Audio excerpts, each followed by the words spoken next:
اس سے پہلے کہ مٹی کا بدن خاک بنے، باوضو ہو کے مصلے پہ جوانی رکھ دو۔ لوگ لاکھ کہیں یہ ممکن نہیں، میں نے اس کے کن سے تقدیریں بدلتی دیکھی ہیں۔ بے شک آپ کا رب بخشش کی بڑی گنجائش رکھنے والا ہے۔ میرا رب مجھ پر بڑا ہی مہربان ہے۔ میں عطر سے مہکوں یہ آرزو نہیں میری، یا الہی تمنا ہے میرے کردار سے خوشبو آئے۔ جب خدا کی مصلحتیں سمجھ میں آ جائیں نا تو دل ضد چھوڑ دیتا ہے۔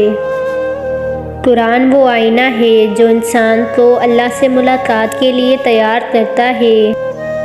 وہ ہر مشکل کو آسان کر دیتا ہے، تم مانگو تو صحیح، وہ حیران کر دیتا ہے۔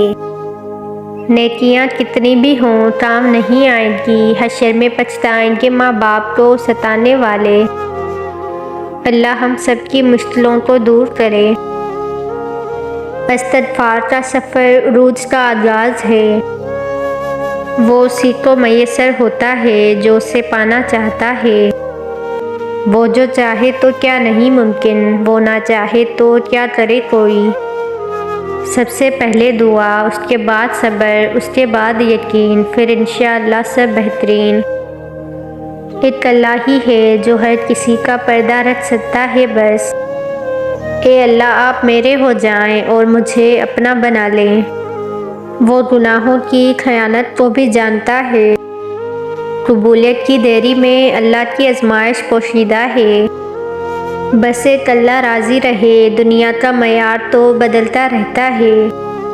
پریشانیوں کی دوا سجدہ ہے، اگر پھر بھی شفا نہ ملے تو دوا کی مقدار بڑھا دو۔ سوچ اگر اچھی ہو تو اللہ تقدیر بھی بدل دیتا ہے۔ نماز میں دعا اور محبت میں وفا بہت ضروری ہے۔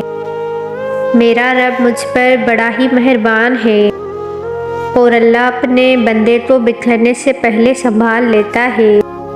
جن کی امید اللہ سے ہو وہ کبھی نا امید نہیں ہوتے۔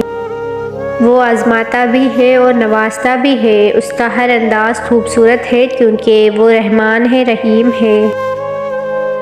اللہ فرماتا ہے سب کو چھوڑ کر اندھا اعتبار کر لو مجھ پر، یقین کرو میں اپنے وعدوں کا بڑا سچا ہوں۔ سکون چاہتے ہو تو قرآن پاک پڑھیے، بے شک قرآن پاک دلوں کو سکون بخشنے والی کتاب ہے۔ کتابیں صرف علم دیتی ہیں، پر ہدایت صرف میرا اللہ دیتا ہے۔ اللہ تمہیں اتنا نوازے گا کہ تمہیں لگے گا ہی نہیں کہ کبھی کچھ کھویا تھا۔